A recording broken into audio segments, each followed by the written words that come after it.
Here we are. Okay, so my name's Rene Ramos. I'm here with my business partners, Chad Lambert. Hello. JP Dennis. Hello. And today we're going to talk about this Triplex that we purchased in 2022. Is that right? Yes. Okay. Obviously very prepared for Yeah. this. This is our first property, and we thought it would be a cool thing to share some of the numbers, how this deal actually came about, some of the challenges that have come along the way, so you guys can kind of see how we made it happen and how you could do it too. JP, could you just give us a little introduction on yourself? Sure. My name is JP Dennis, and we've been doing mortgages with C2 Financial for the last 3.5, almost 4 years now, and we've done a couple different investments, and this one is really cool because we got to do this one together, so excited to work through it and kind of give you guys the details. My name is Rene Ramos. I'm also a mortgage broker. The three of us work together, if you haven't figured that out yet. And this is I've always wanted to own an investment property. Never thought it would ever happen. And this one kind of fell into our laps, and we'll tell you the story. My name is Chad Lambert. I am one of the early add-ons to the team of C2 Financial. I think it was JP, and then me, and then Ryan, and then myself. So, and I think similarly, the idea of investment property was always intriguing to me. It felt really intimidating. So the idea of going into that alone was not in my future, and so, as you'll see, this opportunity to do it together was like the perfect opportunity to get into an investment property, especially for the first time. Yeah. Part of the story of how we landed this place is what happened in 2020 and 2021 in our mortgage business, because we got in right during the refi boom. JP, can you tell me what you remember from that period and like what it was like? Yeah, don't for remember sure. anything, So we started actually. I started March of 2020, and that was right when interest rates came down. So my hope in originating loans was to do 3 to 5 loans a month, or maybe actually 2 to 3 loans a month would be awesome. And with rates so low, I realized every single person who has a mortgage is now a potential candidate. So let's go out and talk with them and just get as many people to refinance as possible. And with our lower rates, good advice, we were able to just get a steamroller and this constant wave of referrals. And so 2 to 3 loans a month started to turn into 5 to 6, then 10 to 12, then 15 to 20. And I think we ended up maxing out to like 35 or 40 a month as a team. And so it was quite the whirlwind during that season. And that was just a great launch for us to not only make some income and make some impact, but then also kind of build up some reserves so we can do stuff like this as well. Yeah. During that season, of course, we made good money, which we were grateful for.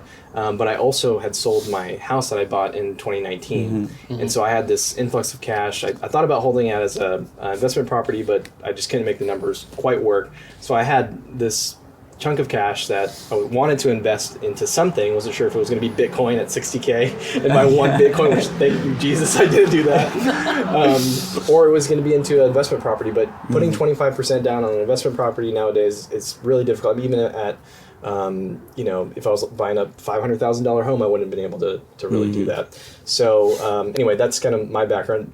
Chad, would you have? The amount of investment that a property takes to do a loan is pretty hard for a lot of people to make work. So again, despite even with the successful year, it felt like, man, to step into that by yourself, like that's a big chunk of change that you're putting forward. And so I wasn't really in the headspace thinking like I'm actively looking for an investment property when this guy. Okay, so that's. I mean, I remember my version of how this came about, but JB, could you share like what you remember from it? Yeah, so I was the last person to know about this property.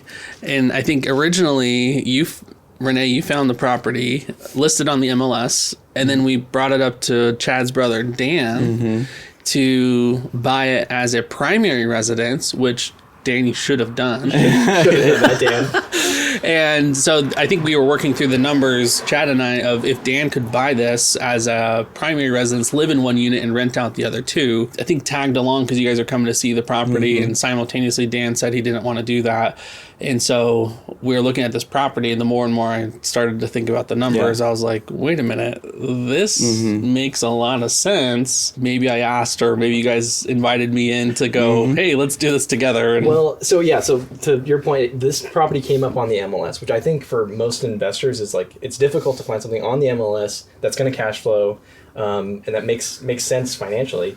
And so this came up, and I randomly sent it, I think, to the group chat, and was like, this is our C2 financial investment property. And then it kind of morphed to talking to Dan so that we could put 3.5% down, and and it was just going to be me and you kind of going on it.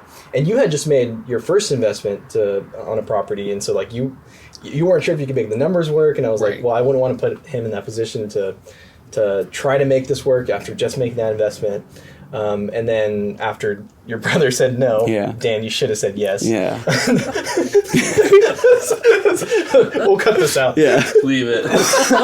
We need to feel the pain. Yeah, that's right. And then we like you said, the numbers just kind of made sense. What would you add to that, Chad? Yeah, I mean, I think that one of the other factors that was really helpful, that made it a little bit more attainable, is the property was originally listed as a triplex, which from a financing standpoint has an impact on the rate. It's considered a multifamily property. However, as we dug in a little bit deeper, we come to find out the property was still listed as a single family home. So through that we were able to actually save 5% that we didn't have to put down buying as an investment property, because it was a single family instead of an investment property, which again, in terms of cash out of pocket, it made more sense, and then it still cash flowed, was even more enticing. So so we have, if it is a 2 to 4 unit property, you have to put 25% down. So because it was a single family, we were able to put 20% down and still get some favorable interest rates. Yeah, this wouldn't have worked if we had to put 25% down. It would have been brutal. So Renee brings this up, and he's like, hey, do you guys know any agents? So I call some friends of mine. They meet us. I think it might have been the same day. I think it was close to the same day, or next day. We go out, we take a look, and this thing is just set up perfectly for a triplex, and it's set up to basically be 3 levels, and each level is its own unit. And it was a great setup. And I think as we were evaluating the deal, your experience with the first investment that you had made was super valuable to us, because we didn't really know numbers. Like, we could throw numbers out there, but just you having already gone through that process and trying to figure out how much you can rent your own place was really valuable. Do you remember? Okay, I'm putting you on the spot here, but do you remember any of the initial numbers that like kind of ran through your head as we evaluated this place? Yeah, so the way that it's set up, upstairs is 3 bedrooms. The middle floor was originally a 1 bedroom, and then the downstairs is a 1 bedroom. Each floor is about 1,300 square feet, 1,250 or so.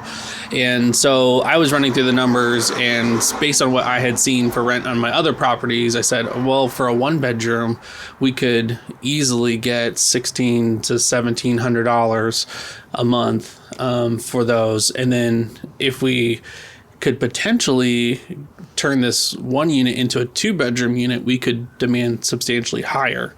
There's more rent or more demand for a 2 bedroom place. So I think fairly conservative but realistic with the numbers, and said, hey, if we can get these conservative numbers, this still makes sense. And then we realized after we did buy and rent it out, that we were actually able to get even more than what we had expected. Chad, I think the mortgage is under your name, or at least it's like you manage it, right? What I'm trying to get at is like how much the actual mortgage is right now, and then like what do we pay monthly? What do we pay monthly for just the mortgage?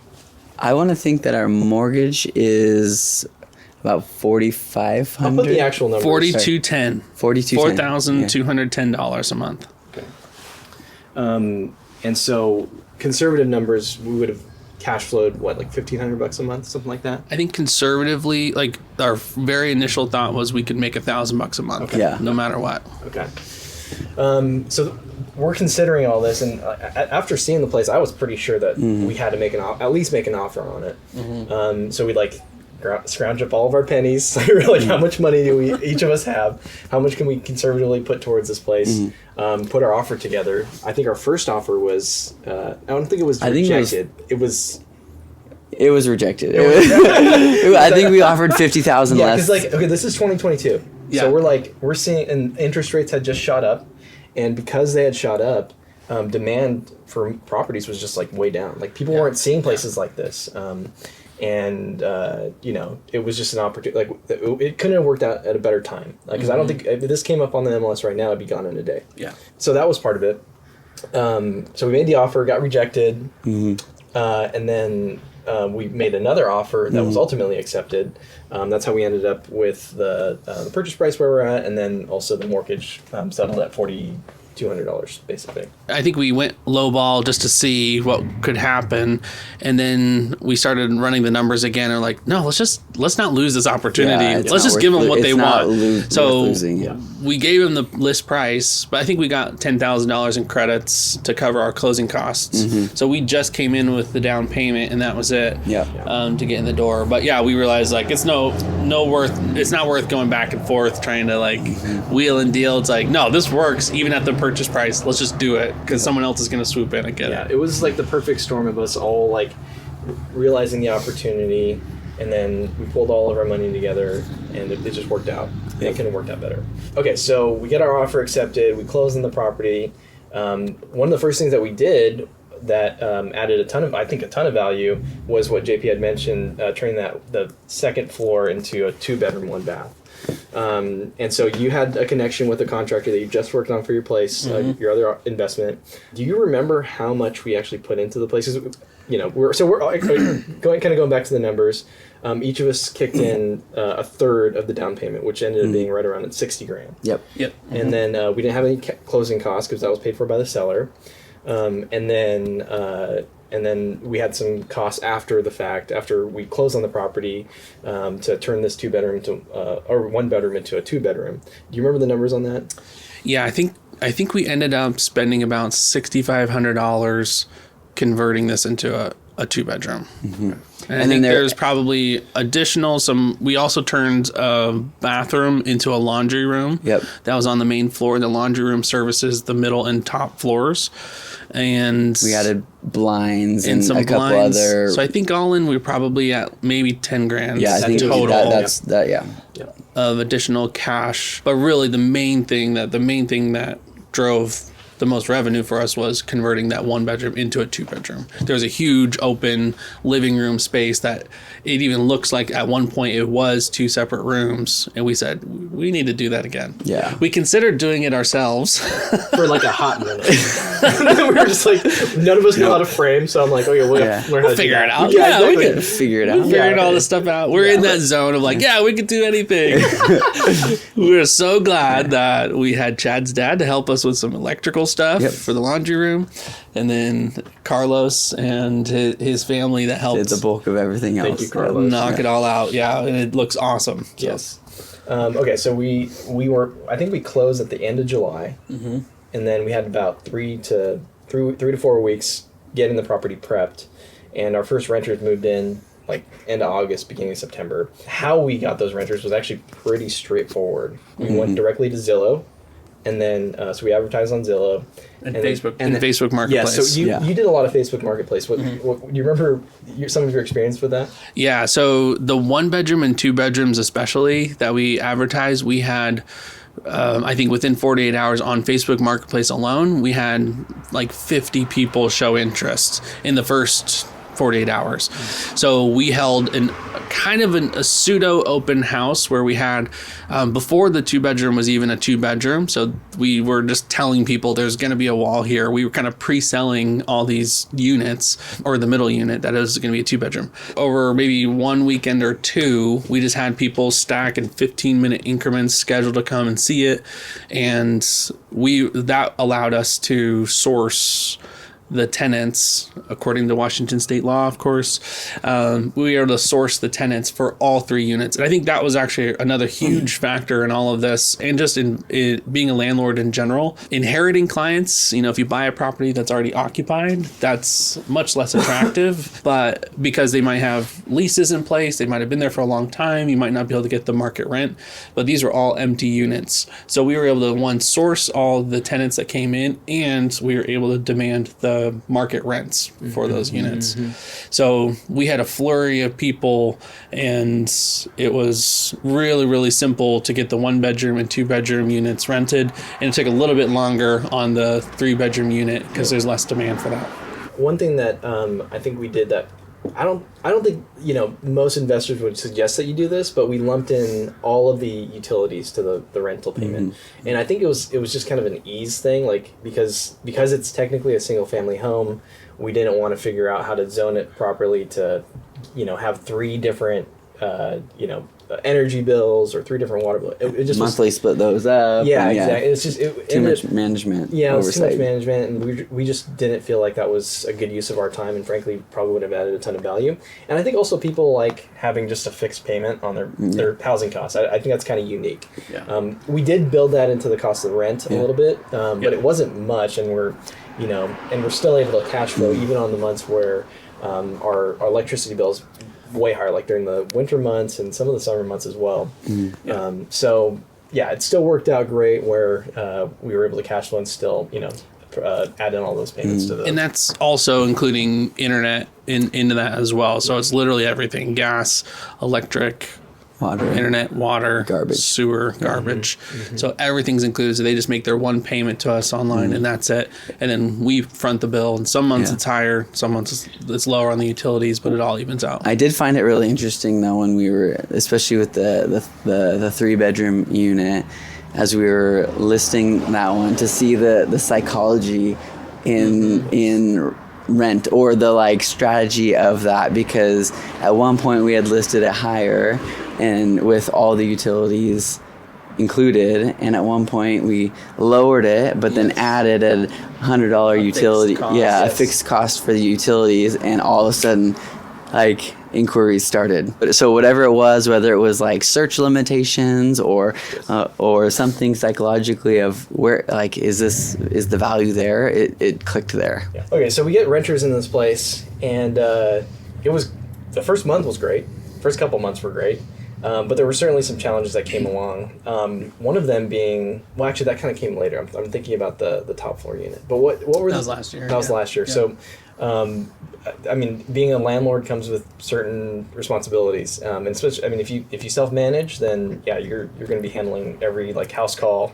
Something's happening in the property. What do you guys remember from just the first couple months, if anything went wrong, any kind of challenges that we faced? I think just the beginning stage, whether it's you're turning over new tenants or you're buying the property, there's going to be a lot of work and a lot of in and out of showing people the place, fixing this little thing, finding things that are wrong, if it's your first time buying something. So there was a lot of I live the closest, so I was here a lot, fixing this little thing or doing this little thing or showing hosting this little open house. So there's going to be a lot of that, but then once it's done and things are settled, and tends to be after the first month of somebody moving in that they kind of go what about this screen over here? How about this? And it might be something that the previous tenant didn't even know about, but you got to fix it, make it happen. So, but then once you're done with that, it kind of just rolls, and there hasn't been any regular issues. Exactly. We've had one big issue. One big issue, yes. There was so last summer. And actually, you probably could speak to this better than I could, because I live in Maple Valley, so it's an hour away from here. So he does none of the work. I think I've replaced a garbage disposal once. Yeah. Which you did. That was clutch. Yeah. But there was again, being a landlord comes with its own challenges, and one of those came up last summer.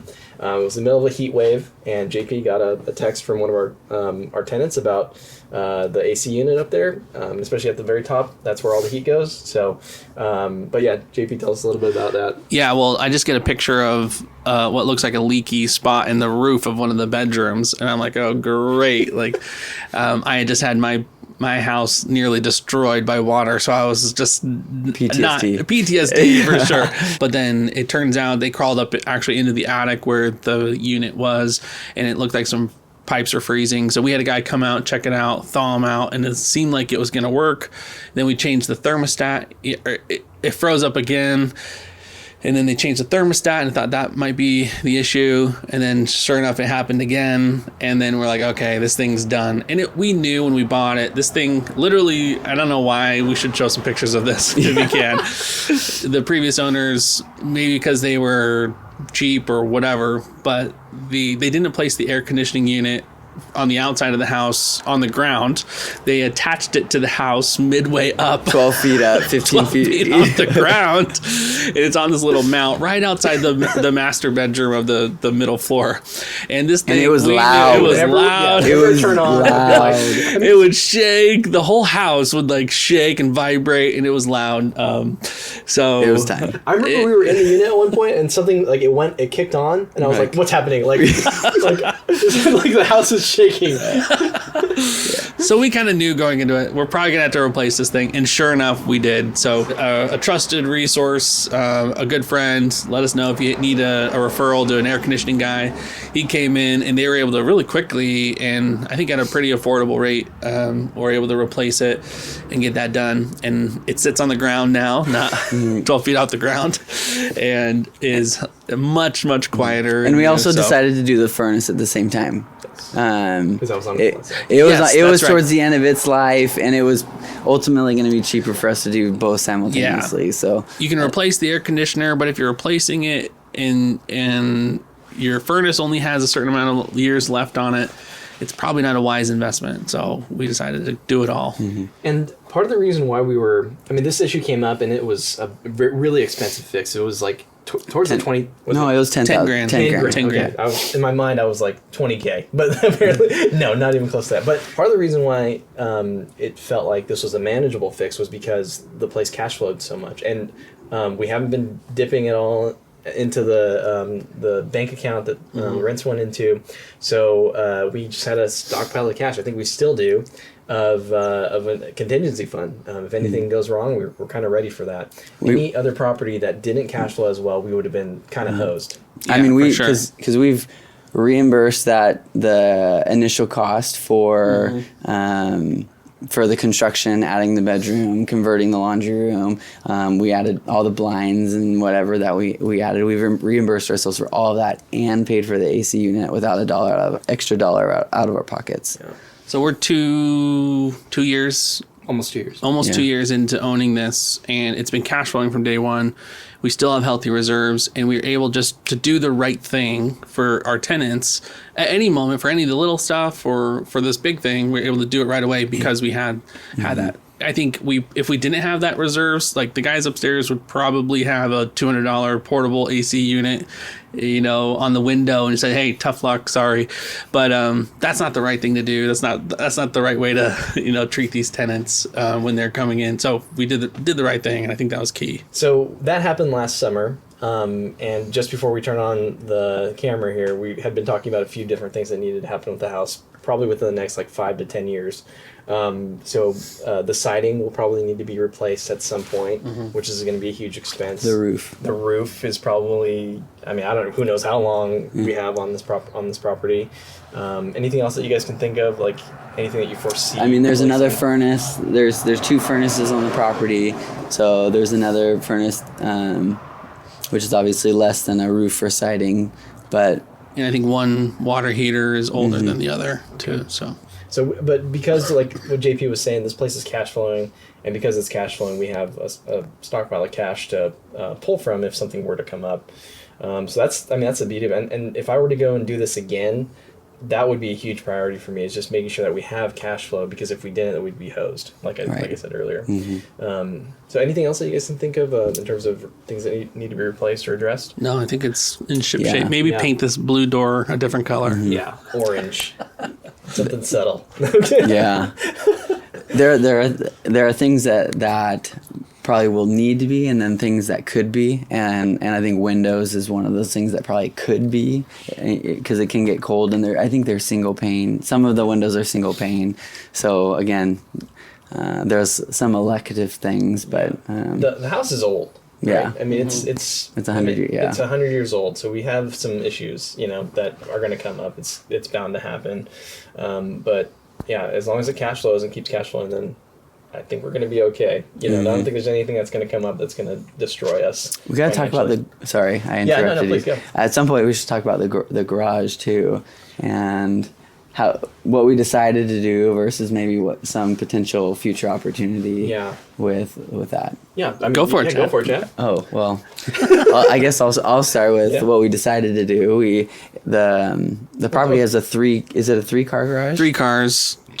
There's 2-car garage that's separated, and then with a wall in the middle, and then a single car garage. So again, when we initially looked at the property, we thought, okay, do we rent this out separately to somebody else, establish an entirely different lease for somebody looking for garage rental, or do we give this to our renters? And we elected to give the larger garage to the larger unit, to the 3-bedroom unit, and then the smaller garage to the middle unit. But I think it's definitely an opportunity to look at either renting that out to another third party, an additional party, or to look at what a conversion of sort with that would look like. And I think when thinking about your tenants and just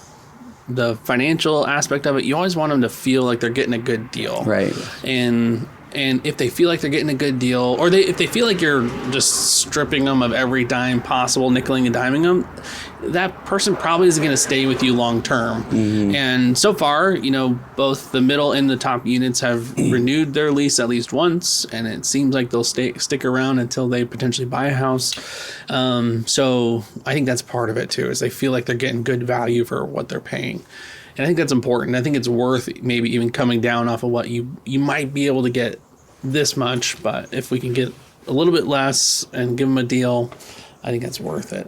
This has gone really great. Like, this property's been fantastic. We've kind of kept our ear to the ground for anything that would come up. Nothing's come up that's been this great. And honestly, we haven't really looking that hard for a deal for a long-term buy and hold. Number one, would you guys do this again? And number two, what would that next opportunity look like? Ideal situation. I would absolutely do it again. I think it makes a lot of sense, and it's just about finding the deal. So I think it's got to make sense. You got to be able to have some contingency, some reserves, be able to do it without my personal family, suffering and living off of beans and rice. Make sure it cash flows, make sure there's opportunity there. So yeah, I definitely do it again. Yeah, agreed. I would totally do it again. I think number one thing for me is I think finding people, especially for the first time, finding people to do it with. One, it mitigates the risk, and also includes additional brain power to be able to make decisions that you've never made before. And so to be able to riff on things and talk about, hey, should we buy a portable air conditioner versus replacing the full unit is really valuable, because if it were just you, you might choose something that wasn't actually the best long-term decision, but you get to make those decisions, probably wiser decisions, when you have other people involved in it as well. And that's a good point, Chad. I think the three of us combined are very frugal guys, but when we so maybe we would make different decisions, like you said, that maybe wouldn't be the best long-term solutions, but as we're kind of talking about this together, because we have a shared interest in this property, and we have a shared goal with it, it makes us think longer term and maybe make better investments into the property. And I think the other thing is the work that goes into it. I think I'm the person that's I'll just do it. I'll figure it out. I'll fix the thing myself. Whereas when we're talking about it, it's always just hire somebody. Just hire somebody to do it. And I'm I actually need to be told that more. And so Chad and I are the yin and yang on yes, that one. for sure. Like, no, I'll do it. I can fix it. Yeah. Yeah. And most of the time too, I think we've all been like super grateful when we've hired somebody to come out and just, it's like, hey, it's $200 and it's done in 24 hours, where we're like fiddling around and have our full-time jobs, and it's like so much other stuff going on. It's so worth it. So I think that's a huge piece to it as well, just like having a good team and networking with people that can do work on your behalf too. So what's our goal with the property? We were talking about a couple weeks ago, like, would you sell the property? Yeah. Did somebody approach you? No. Well, No. I've gotten at least 2 calls about it, and every time I shut it down because this thing is just, it feels like such a great investment. I know it is. The number. And so we talked about, like, what was the number? What would we sell for? And it was like probably way higher than what it's worth. Yeah, like we're like, we want $10 million. If someone wants $1.5 million, we would entertain that. Tomorrow we'll sell for 1.5. Just call us right now. Yeah. But I mean, to me, I like, frankly, I don't have a ton of investments. I don't have like a big 401k. I got my career started a little bit later than everyone else, and it feels like I'm playing from behind. So this property certainly feels like an investment to our future retirement, or kids' college fund or something like that. It's not going to do everything for us, but this is a good start, and I think put me in a better position than I was before. Yep. So, would you add anything to that, Chad? No, I mean, I think that you have to, as you think about, like, is this putting money in my pocket right now? You have to remember, like, no, but it does have a good chunk being put into a bank account that I have partial ownership in every single month, which is the way that you've got to look at it. Like, no, I'm not like rolling in it right here, right now, but we have all the expenses are being covered, and equity in that house is being made every single month. Chad, I think I've known you for, 15 years? Probably 16 longer years, something like that. And JP, we've known each other probably close to the same amount of time. And we're believers. We're all very involved in our church. I think this made sense in part because of our relationship. I don't think I would have done the same thing with random guys off the street, or even just acquaintances that I would have met along the way. It just made too much sense to do it together, and not just alone or with some randos. So. And I think that brings up a really big point of something that we talked about early on too, of doing it together is awesome, but it potentially could be like doing business with friends can be tricky too. It can be really hard. And so, especially when we talked about the finances, we put an agreement in place. I don't know if we actually signed it. I'm sure it was a handshake agreement. Yeah. It was a handshake agreement. Put in writing. But we agreed as well when it came to the finances. We made some decisions ahead of time saying we are not going to touch the cash flow from this property for the first 5 years. So we're going to let this thing accumulate and just let it go. And then also, if for some reason someone needed to back out of the deal, I don't know if you guys remember this or not, but we should probably write this down. We need to write it down. So write this down. That's probably good advice. But we had said that could be really detrimental if someone needs a buyout and it's not an opportune time. Like right now when interest rates are high, if we had to cash out refinance on this property to pay somebody off, that would be really difficult. So we said, if that happens, we're going to fight for that not to happen. We had to take the appraised value, do a new appraisal on the property, and then you take your third of that equity, and then you cut it in half, and that's what you can get paid out. Immediately. So that's like a big sting, and so it's kind of dissuading or just making it more difficult, creating some friction to get out. So we've laid that out. So it's like, we're not touching this cash for the first 5 years. It's going to just accumulate into this account for these exact reasons. Hey, we know we're going to have to replace the air conditioner, the roof, the siding. So that's probably where it's going to go.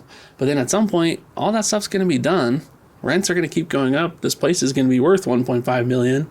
And now we have some options. So I think that's really important with friends, is to have those conversations early because it could make and break a friendship too. Yeah. People's Court. Judge Judy's been on the air take for you guys out there. I'll take you It's right been there. on air for 30 years for a reason. That's right. You know, best friends. Yeah. Well, I mean, I remember just last summer, like when the market was so down, I was like, man, it would be really nice to have $60,000 in my pocket right now. Right. But this was certainly an investment into the future, and it was, you know, it crossed my mind like, okay, what can we do to get out of this? But ultimately, like, because we were committed and we had that agreement in place, whether or not it was in writing, I wasn't getting out of this thing. It was not an option. No, you weren't getting No, it. no, but it was a hot second. At the end of the day, running some just rough math, we put 180 grand into the down payment. So our out of pocket was 60 grand a piece. On average, so far, our net profit each month, on average, is about $2,000 per month. So in year one, our cash on cash rate of return was 13%. There's opportunities out there. We just got to look for them and find them, and maybe you have to create them or massage them like we did with this one. But there's people who buy investment properties that don't cash flow at all, and they think it makes sense. And yeah, it could make sense for parking some cash, but we're getting cash flow, we're getting tax benefits, we're getting appreciation, rents are going down, and then they're paying down. Rents are going up, and then the tenants are paying down the principal balance. So there's so many benefits to owning real estate, and I've done some on my own. And so there's lots of different ways to get into it. You can do it on your own. You can convert a primary residence into an investment when you leave, or you partner up with some friends and get into a good deal. Which in a high cost area might honestly be your best route. Right. Yeah, I mean, it was my only option. Like, I wouldn't have been able to do it on my own. So, anything else you guys want to add? That's it. Okay. Well, thanks for if you stuck through this whole thing, then congratulations to you. But I think the big takeaway is that if you find the right deal and you manage to spread the risk over multiple partners, it can make a lot of sense for you to start real estate investing. So thanks for listening, and we'll catch you guys on the next one. Peace. Bye.